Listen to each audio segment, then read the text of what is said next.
नमो बुद्धाय साथियों। भगवान बुद्ध के दर्शन को सुन करके लोगों के मन में तरह तरह के विचार आते हैं। भगवान बुद्ध के जीवन दर्शन को सुन करके समझ करके लोग यह प्रश्न करते हैं कि भगवान बुद्ध को ज्ञान आखिर प्राप्त क्या हुआ था। भगवान बुद्ध के समय में जो लोग थेर थे उन्हें क्या ज्ञान प्राप्त हुआ। थेरों ने भगवान बुद्ध के ज्ञान को कैसे एनालिसिस किया। साथियों, ये कहानी, ये वृत्तांत, ये तथ्य बहुत लंबा है, लेकिन आज मैं एक ऐसे ऐतिहासिक तथ्य से आपको जोड़ने के लिए आया हूं कि आप सुनकर के हैरान रह जाएंगे। कहानी है, इतिहास है एक ऐसे ब्राह्मण की जिसका नाम है महानाम ब्राह्मण। महानाम जो है सावथी के ब्राह्मण परिवार में पैदा हुए और मन की शांति के लिए, परम अनुभूति के लिए वो लगातार जो है कर्मकांड करवाते रहे। कर्मकांड तरह तरह से करवाते रहे।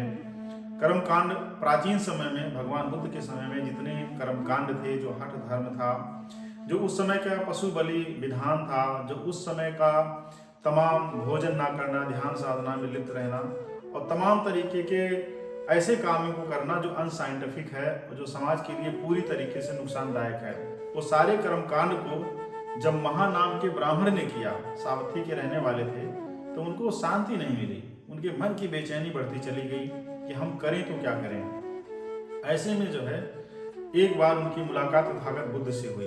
तथागत बुद्ध से मुलाकात हुई तो तथागत बुद्ध के सम्यक वाणी से उनके मन को बहुत कुछ सुकून मिला। और जब भगवान बुद्ध का दर्शन, अनिच्चावत संखारा, भगवान बुद्ध का दर्शन जो शील समाधि प्रज्ञा है, भगवान बुद्ध का दर्शन जो आड़ा देशना, वहार देशना, परिमथ देशना है, ये सारे देशनाओं पे चर्चा, चिंतन, मंचन और विवेचन करने के बाद जब उनको परम अनुभूति नहीं मिली, जैसे कहते हैं बुद्ध को आप बहुत बढ़िया से पढ़ सकते हैं, बौद्ध धर्म को जो है उसके सिद्धांतों को समझ सकते हैं, लेकिन जब तक आप अनुभव नहीं करेंगे वो आपके समझ में नहीं आएगा जो है।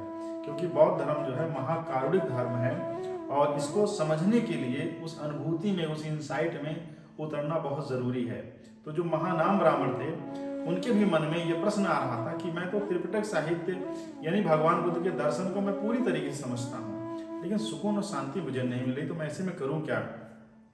तो एक बार उन्होंने क्या किया, वो एक पहाड़ी पे चले गए और पहाड़ी पे उन्होंने कहा कि मैं आज अपने जीवन को ही अंत कर दूंगा, क्योंकि ना रहेगा जीवन और ना मेरा मन विचलित होगा, ना मेरा मन अशांत रहेगा, और जितना ही जल्दी मेरा जीवन समाप्त होता है मैं इन तमाम बाधाओं से मुक्त हो जाऊंगा।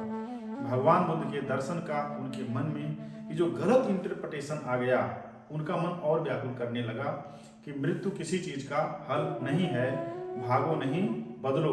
तब भगवान बुद्ध के जब दर्शन पे और चिंतन मनन किए, एक पल के लिए उन्होंने सोचा कि मैं अपने शरीर को त्याग दे दूंगा हमेशा के लिए, लेकिन उन्होंने आंखें बंद कर ली और उस वक्त को महसूस करने लगे कि जब परिवर्तन दुनिया में होता है तो परिवर्तन को कोई रोक नहीं पाता है, परिवर्तन हर हाल में होके ही रहता है। तो ऐसे में उनके मन में जो तरह तरह के विचार आने लगे थे, वह जो नकारात्मक विचार थे वो सकारात्मक विचार में कन्वर्ट होने शुरू हो गए, और कन्वर्ट होते होते होते होते और वो ध्यान साधना में लीन हो गए, और ध्यान साधना में लीन होकर के बौद्ध दर्शन को इस तरह से महसूस किया कि वो अरहत्व को प्राप्त हुए। बौद्ध दर्शन के 3 चरण हैं, जिसको थ्योरी वाला हिस्सा है उसको हम पाली भाषा में परियत्ति कहते हैं, जो प्रैक्टिस वाला हिस्सा है उसको हम प्रतिपत्ति कहते हैं या प्रतिपत्ति कहते हैं, और जो इनसाइट वाला मैटर है, जिसको हम इनहेल होता है हमारी बॉडी के अंदर, जिसको हम महसूस करते हैं या महसूस हो जाता है, उसको हम इनसाइट कहते हैं। इसलिए अगर वेदना को आपको महसूस करना पड़े, इसका मतलब आपका माइंड इन्वॉल्व है किसी के दर्द को महसूस करने के लिए, लेकिन आपकी बॉडी की जो असेंबली है, आपके माइंड के अंदर अगर करुणा है, आपके बॉडी के अंदर अगर करुणा है, तो वो देख करके अपने आप ऑब्जर्व करना शुरू कर देती है। जैसे धूप होती है तो आप ये नहीं कहते कि मैं धूप को ले रहा हूँ, ठीक है, धूप को आपकी बॉडी ऑटोमेटिक महसूस करना शुरू कर देती है। प्यास, जैसे आप पानी पीते हैं, प्यास अपने आप बुझनी शुरू होती है। आप ये नहीं कहते मैं प्यास बुझा रहा हूँ, आप कहेंगे तब भी नहीं प्यास बुझेगी जो है, लेकिन क्योंकि आपकी बॉडी का बिहेवियर ऐसा है तो बॉडी ऐसा प्रैक्टिस करना शुरू कर देती है। भगवान बुद्ध से पहले इसीलिए उनको कहा जाता है कि वो बोधिसत्व थे। क्योंकि उनके अंदर महाकरुणा बाई बार था, बचपन से ही उनके अंदर वो चीज़ें थीं और बचपन से वो खेतों में जाके ध्यान लगाते थे। तो महानाम जो ब्राह्मण थे भगवान बुद्ध के शिष्य के रूप में प्रसिद्ध हुए, उनको प्रसिद्धि मिली और उन्होंने जाते जाते एक बात कही। उस बात को जो है उन्होंने अपने जिन अंदाज में उन्होंने बात कही है वो बात मैं आपको पढ़ के सुनाना चाहता हूँ कि उन्होंने कहा क्या, कि हमें करना क्या चाहिए।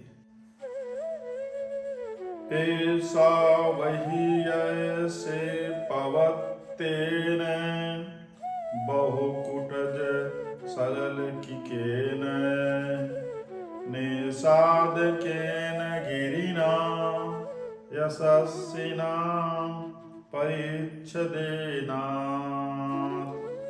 उन्होंने कहा अनेक पहाड़ों से युक्त साल के पेड़ों से घिरे हुए निषादक नाम से प्रसिद्ध इस पर्वत से तू अभी वंचित हो जाएगा। मतलब उन्होंने ये कहा कि जैसे ही मैं पहाड़ से छलांग लगाऊंगा मेरी मृत्यु हो जाएगी और मैं तथागत बुद्ध का जो विशाल पर्वत श्रृंखलाओं की तरह जो ज्ञान है, जो महासागरों में महासागर के समान है, उससे मैं हमेशा के लिए वंचित रह जाऊंगा। फिजिकली वंचित होना एक अलग चीज़ है। भगवान बुद्ध फिजिकली वंचित हुए जब उनका महापरिनिर्वाण हुआ, उन्होंने अपने शरीर को त्यागा। हर किसी को अपने शरीर को एक दिन त्यागना ही है, आप चाहें या ना चाहें, आपका शरीर आपका साथ जरूर छोड़ देगा, क्योंकि फिजिक्स है और फिजिक्स अपना रूप बदलता रहता है। ये मेटाफिजिक्स है, ये तत्व मीमांसा है, इसको जानने की जरूरत है। तो वो जिस चीज़ को मिस कर रहे थे वो भगवान बुद्ध के पारमिताओं में मिला, भगवान बुद्ध के परियत्ति में मिला, पटपत्ति पटवेद में मिला। तो साथियों कहने का मतलब यह है कि ब्राह्मण समाज के व्यक्ति थे महानाम जी, उन्होंने अपने धर्म ग्रंथों का अध्ययन जब किया तो उनको सुकून नहीं मिला। और सुकून अगर उनको कहीं मिलता है जहाँ पे वो सम्यक संबुद्ध से जाकर के मिलते हैं तो वो बौद्ध दर्शन है। पर बौद्ध दर्शन की सारगर्भिता है कि किसी को मृत्यु के यानी मौत के मुंह से बचा लेती है। साथियों इतना ही, फिर नए दृष्टांत के साथ आपको मिलेंगे और इसका प्रमाण है थेर गाथा में। फिर मिलते हैं साथियों। नमो बुद्धाय, नमो धम्माय, नमो संघाय।